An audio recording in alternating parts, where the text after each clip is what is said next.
All right, everybody, welcome to NFC North West Coast Edition. We have the entire NFC North in the house, and this is going to be a 2-episode series again because we're going to, share our thoughts on this season. So, definitely going to look back on the good times, the bad times, and everything in between. So, let's get going. Boom.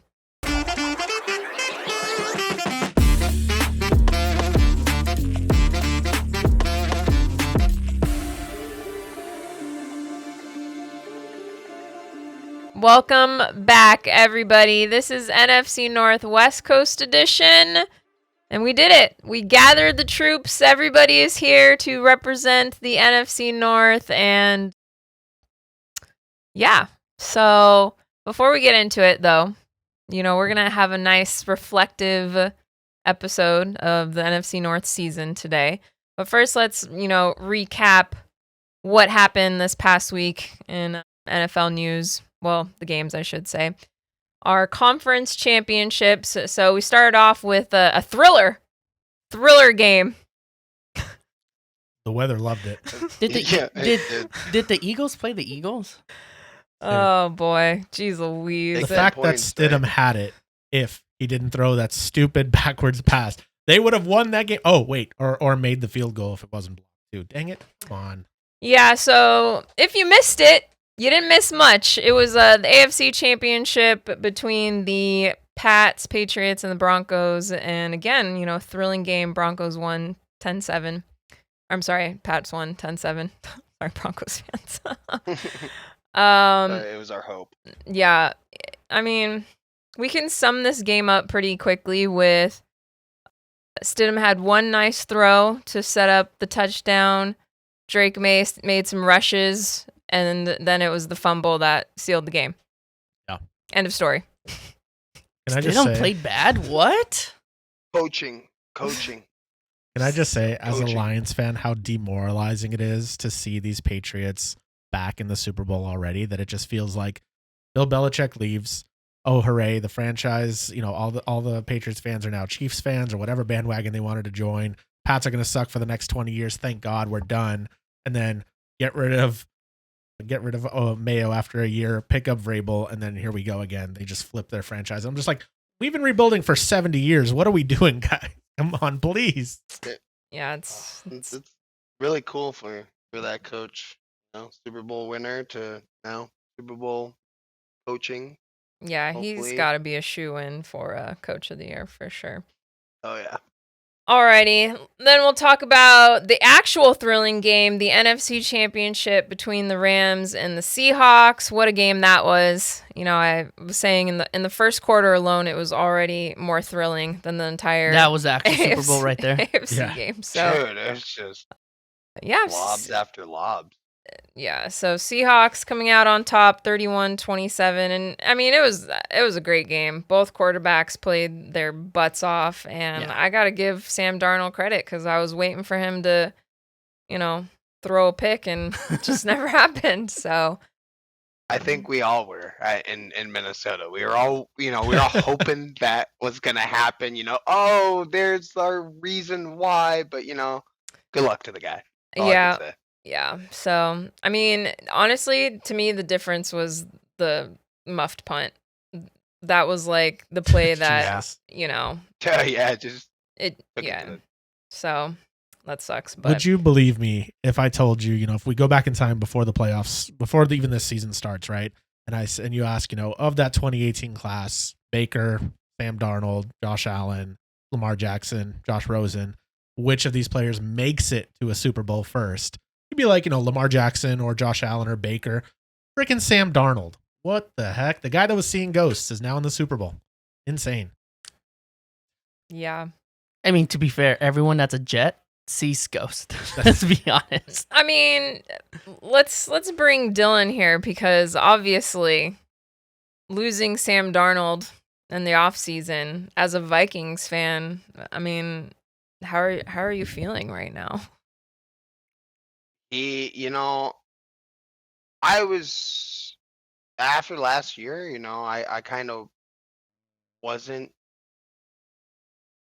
adamant too much about him. It's still, I still liked JJ. I still, we drafted him first round. That's the quarterback that I hope we can improve. But, at the same time, I still wanted to keep him in a way as a backup, possibly. Let's say that what happened to us happened, and I would have much rather, you know, Darnold stepping in, who just took us to a playoff.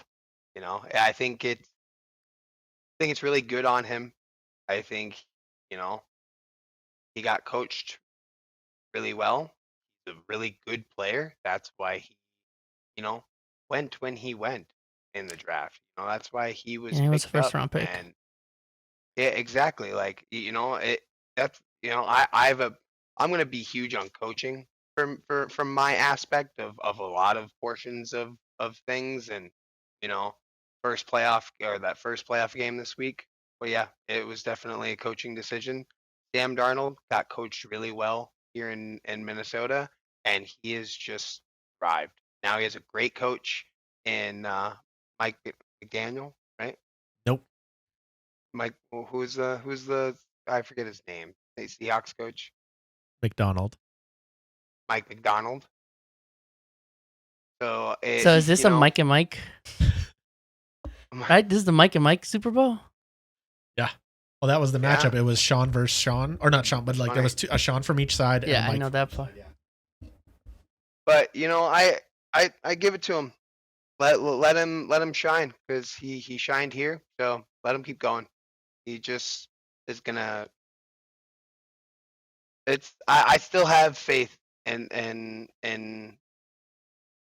our young QB. So we'll see. I hope the best for Sam. I hope he takes it for the NFC. I think we're all rooting for the Seahawks. I think it's pretty obvious.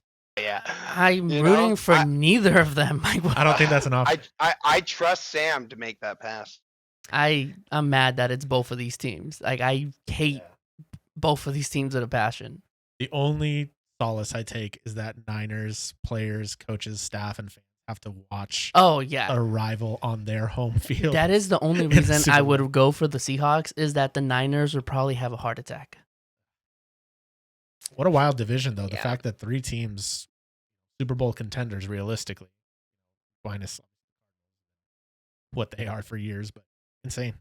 For years, they've been saying that the AFC is a better conference. I don't think so. I think that we have elevated past that because to have the NFC West and the North and multiple teams fighting for a playoff spot, no. I think that this is definitely the division or the conference for sure. Yeah, sorry. I want to backtrack a little bit to the Sam Darnold to the Seahawks because, I mean, to me, these teams have very similar makeup in the sense of stud receiver, Yeah. good defense, solid run game, although I would probably give Seattle a little bit of an edge with the Walker Charbonnet combo. But it's just hard to, it's hard not to imagine what the Vikings would have looked like this year. And I know you're saying Sam Darnold as a backup. Let's be honest, that wasn't going to happen because he had played No. starter potential. So the only way that he would stay is if he was guaranteed the starting spot and JJ would develop behind him, which in hindsight looks like that should have been the way to go. So, that's why I asked that 100%. question because, I mean, you look at what the Vikings defense did this year, and I mean, Yeah. just as good as Seattle in my eyes. And so, I feel like it's the As long as classic. we- Sorry, go ahead, Dill. As long as we keep Brian Flores. well, you are. Hoping, So, we made that extension. So yeah. as I think all the head coach line are all done. So I think the whole debate, and it was last offseason too, is it's the mystery box. Like you had Sam Darnold, who was a boat, but JJ, the mystery box, he could be a boat. And so I think that was kind of the gamble that your team took. And obviously hindsight's 2020, and we saw what happened. I guess Yep. we'll find out. Hopefully, expectations, right? Yep. Alrighty, let's move on. And actually, I got a bone to pick with this guy sitting over here. What'd I do? Yeah, I got a bone to pick with you. Okay, what'd I do? Last week, you put me on the spot about defending Caleb Williams' interception at the end, comparing it to Jordan Love. I didn't know what play you were talking about at the time. I looked it up, and I was like, there's no way this guy is comparing both of these plays. There's no way.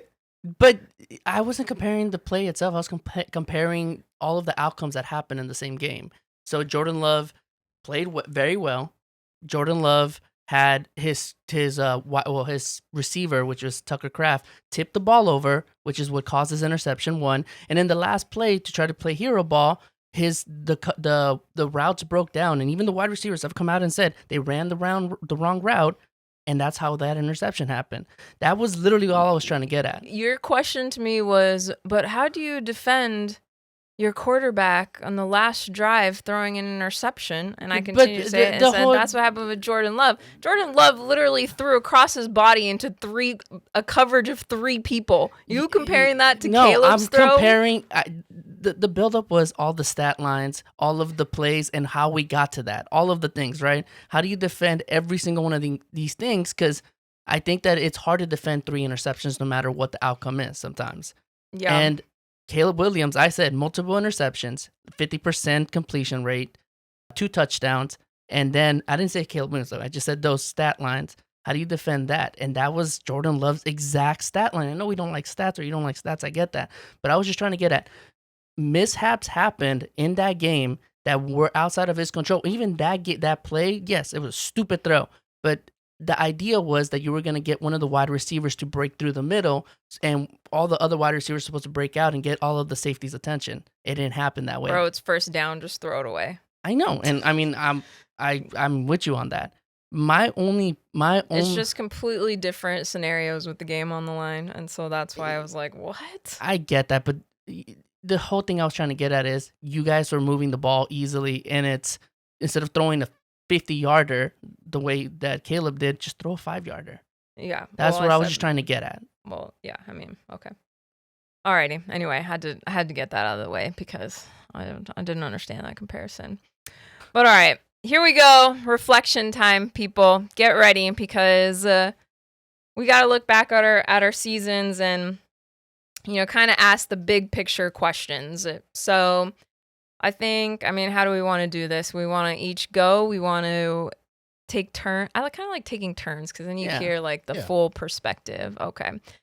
So big picture questions here for each of us looking back on the season. So the first one, and we can go in any order. It doesn't really matter. But in one word or sentence, how would you sum up your team's season? Dill, go. I would say, hold on. Okay, does anybody else have theirs? What could have been? That's not one word. No, he said or sentence. Oh, yeah, one word or sentence. Trying to correct here. I have thrilling. I have it somewhere. I'll go lack of preparation. This is ADHD at your finest.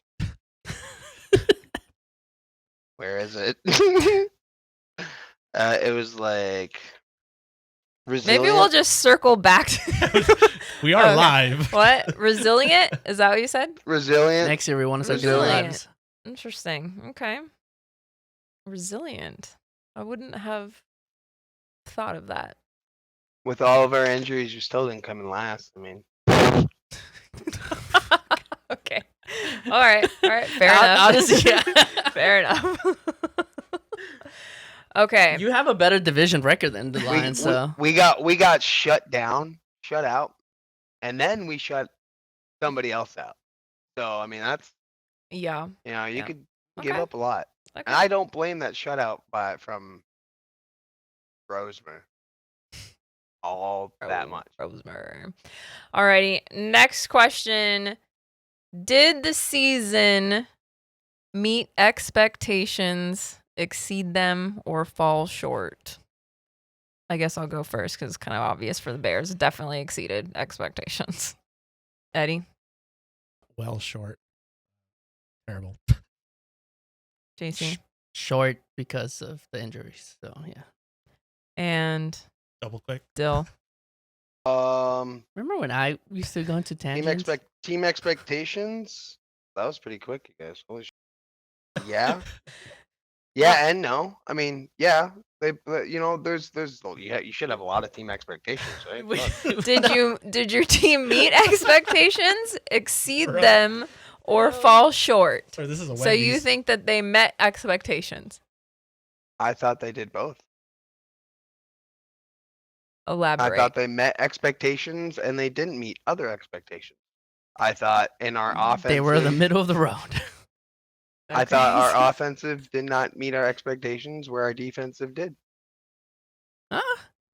Honestly, that's Yeah, we'll give it to him. I think this is the team as a whole. Okay, we're talking about your team as a whole. We on a can- grading curve. That's called 50%. Team That's as a whole, coaching, I would say no. Bro. Team as a whole. Okay, Is let me this- go break it down by down. Like- Yes. to answer your Okay. All question, right, no. we're moving on. We're moving on. So 2 out of 3, no, yes, so no. Okay, since you want to talk so much, what was the turning point of your season? I would say Wentz going out. No, interesting. Okay. Yep. Like Wentz going out, like going into the game, or Wentz coming out of the game? because those are pretty quick. Very much. Very quick to So I need to understand. Wentz getting injured. Injured. and Okay. Not being able to play. Mm, And okay. getting shut out. That sucked too. Okay. All right. JC, what you got? The turning point was Tucker Kraft getting injured. I feel like our offense struggled a lot more after he went down. I think that he's our security blanket for sure. Yep.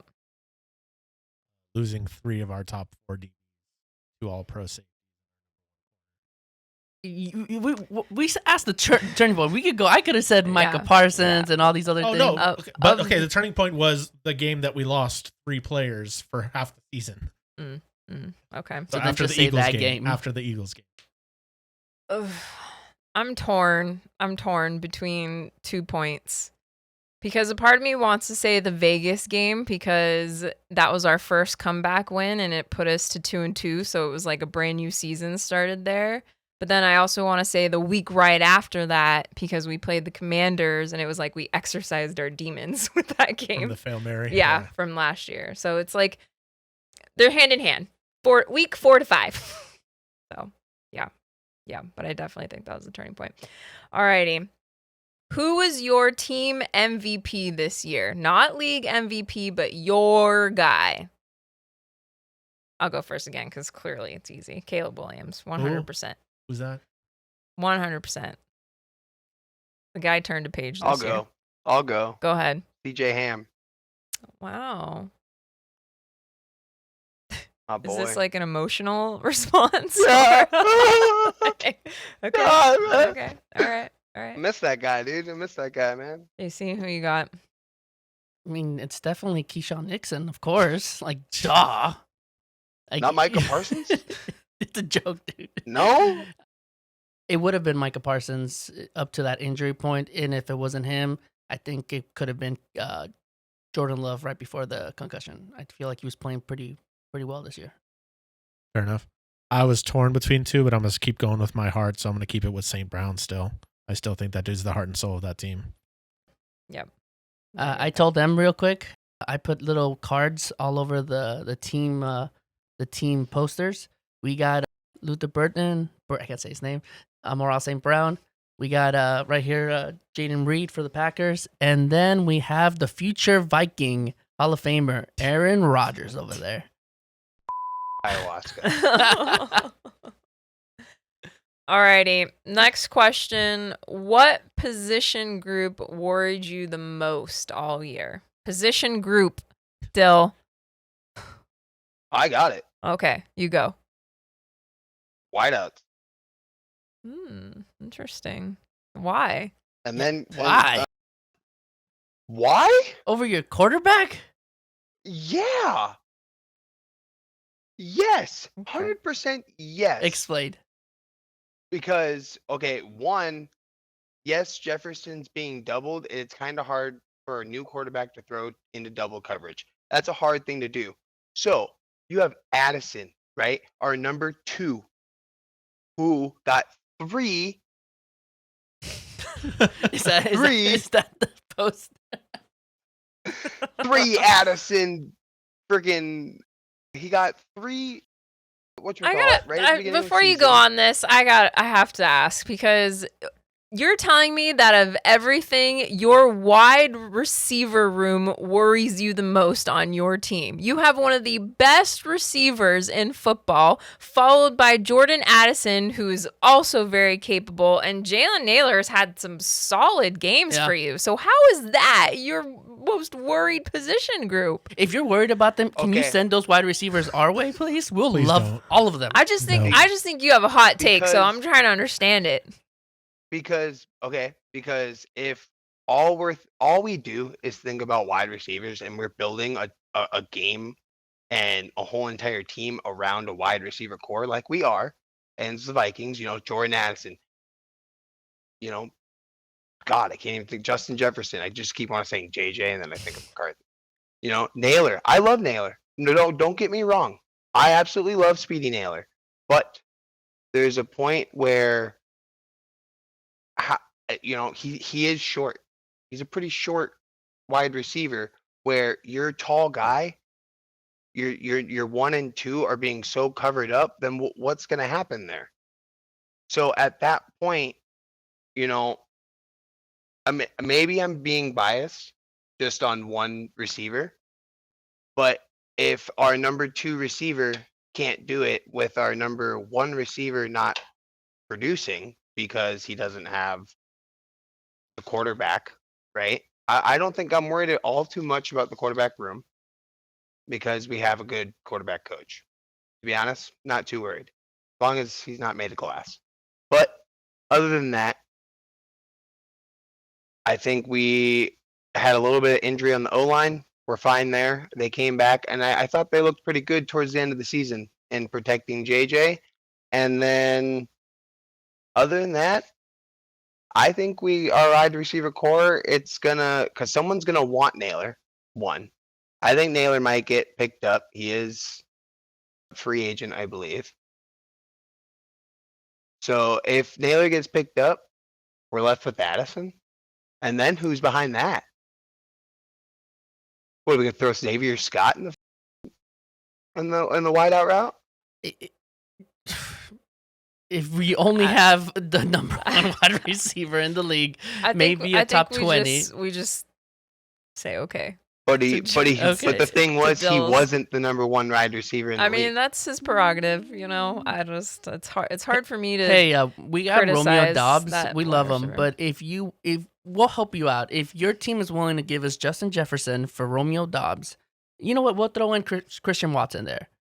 We do. No, I don't want to get rid of anybody. I don't want to get rid of anybody. But we want to help you I with just your want- heartaches, I just with want your them- biggest worry. I think what you're trying to say is that because Justin Jefferson has been wildly efficient with subpar QB play, you're just disappointed in the production this year, which I mean was still good, but it wasn't. Yeah, homie You still know. got 1,000 yards. But the thing was, I wasn't disappointed. I'm not disappointed in Justin Jefferson. I'm disappointed with 2 throughout because, okay, let's just say Naylor 3 isn't there. Who else do we have? I think that's 'Cause most Addison teams, though. If ain't- I'm being Addison's really honest, not performing. Yeah. I mean, unless you're like the Bengals, it's kind of like most teams have that number 1 option, and then Well, we're spending a lot of solid, money. a solid second option. I mean, you could be the Packers but and have like 10 twos. look or at 10 the threes. teams in the Super Bowl right now, though. When you look at it, like besides Jackson Smith, JSN, Jiba. whatever his name is, the Seahawks don't really have like a secondary that is popping off. Hey, They they spread the ball around. They got a That- 35-year-old Cooper Cup. Okay, The guy. He's the 2. Yeah, but who? Jake Bobo. Never even heard of the guy. Got don't know a how old he is, by the touchdown way. pass. Bobo. So I mean, like I said, I mean, okay, that's the position group that worries you the most. We respect it. We'll move on. Eddie, who do you have? I'll keep it simple, unlike Bill is rambling. Offensive line. Hmm. Short and sweet. We talked about that. Interesting in the how preseason, too. often we talked about Yeah. the Yeah. Lions O-line. Shocker. Wow. He was so Who would've defensive thought? about it too. Sometimes. Figured that, yes, losing Ragnow sucks, but I figured that the others could elevate, and I hope that we could draft better talent that didn't develop as fast as we want. Is what it is. Fair. Yep. Strong offseason. Cornerbacks. Strictly cornerbacks. You have Yeah. boxers and fighters. I don't know about cornerbacks.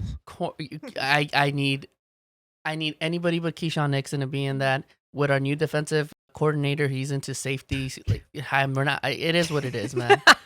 It is what. We're gonna talk about all the hirings in the weeks to come because there's a lot that's gone down. There's a lot to break down, and he's gonna right go now it's just reflection and of start the season. shaking our It's players. the reflection of the season. All Okay. right. Great So motivator. you said Cornerbacks. the cornerback rooms talked, And we talked a about lot. that. Yeah. Yeah, and I mean, has to be the D line for the Bears. Not enough pass rush. Not enough like run stopping power. So yeah, they need some help there. Hopefully in the draft.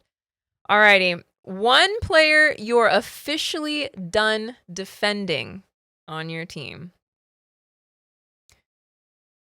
I had to think about this one because it's hard when, the Bears team just like kept fighting till the end. And that's something that, usually an entire locker room is known for. But I just can't get behind. I know you're going to be shocked because I'm sure some of you thought I was going to say Deshaun Wright, but I'm not going to say Deshaun Wright. Is Grady Jarrett. It was a big offseason signing for Ryan Poles, and I know he was injured, but my goodness, I did not feel his impact at all, really, this season. So, 32 years old. Yeah, not it for me. Anybody else got theirs? Do you think in clutch? Well, question on yours, bro. Do you think in clutch position he does well? I mean, Just he had some nice plays, but I mean, we really struggled stopping the run this season, and that's typically, defensive tackles need to fill the gaps. They need to be, in that B-C gap, and a lot of teams just ran up the middle on us this year, and it was just really bad. And again, I can't remember the exact contract terms, but I know he got some money, and yeah, so That makes sense. But- I got Rashawn Gary.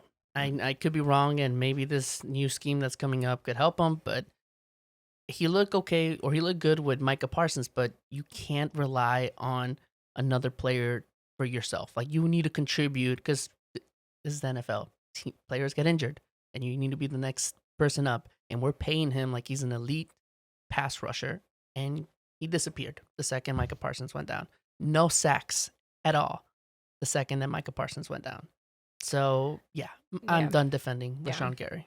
And I mean, to kind of piggyback on that a little bit, because I did think about saying Montez Sweat too, but the thing is, he doesn't get paid like the top tier pass rushers in the league, and he was starting to come on towards the latter half of the season, not, in the stats column where you see a bunch of sacks, but definitely pressure-wise.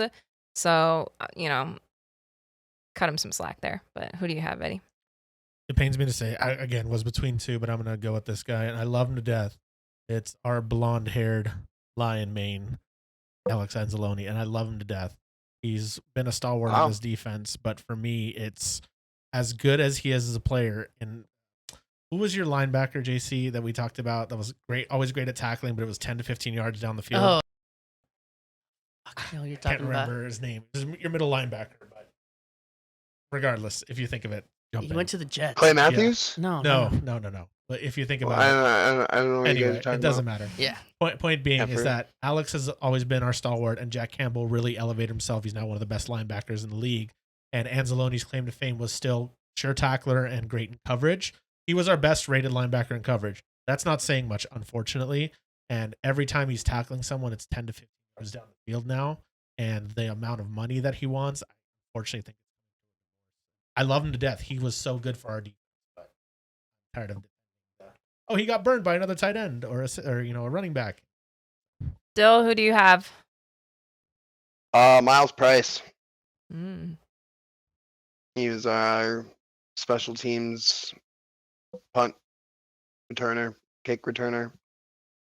He made too many mistakes. Way too many mistakes, especially for a rookie. Dude, catch the ball and call fair catch. Don't worry about anybody else. That's it. Like, I get 1-2, but dude, he made like 6 mistakes, and they like pivoting points of seasons. That's what it was. So it was. I don't know.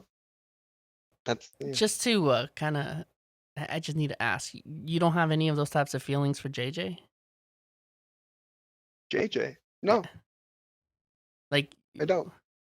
I mean, I can see from his perspective. Again, it's just sample sizes. We've only had sample sizes. We haven't really seen. JJ went positive at his on his starts. He went positive on his 8. He went 5-3.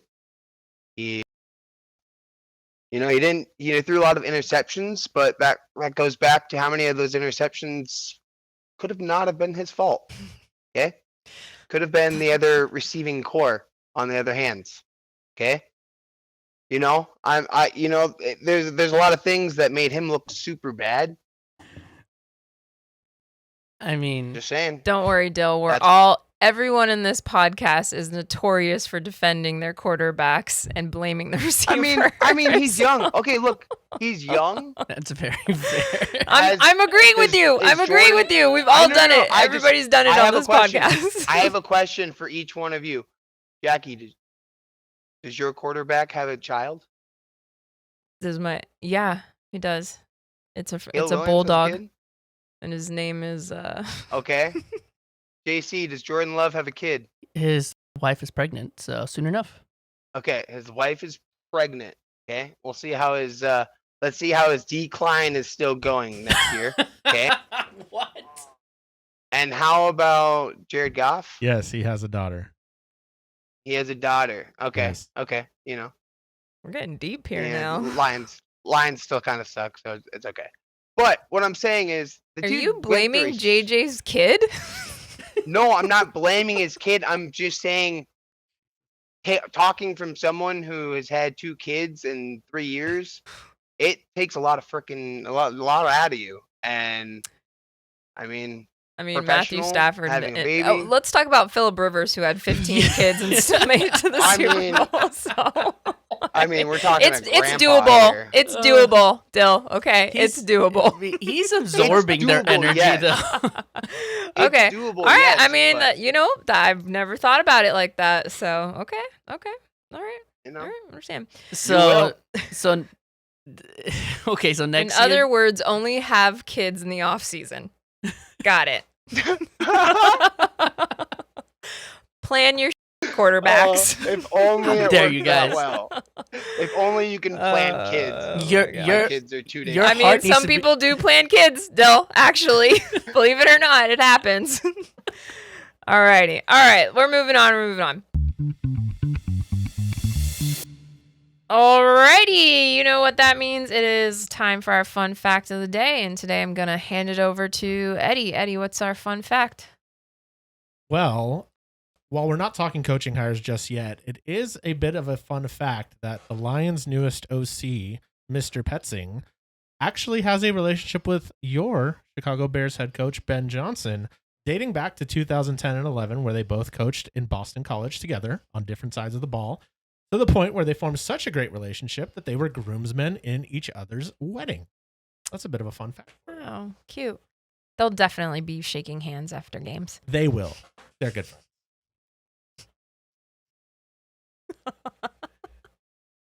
All right, that's going to wrap up part 1 of our looking back on the season for NFC North. So we will see you guys next week for part 2. Aaron Rodgers to the Vikings. Ayahuasca.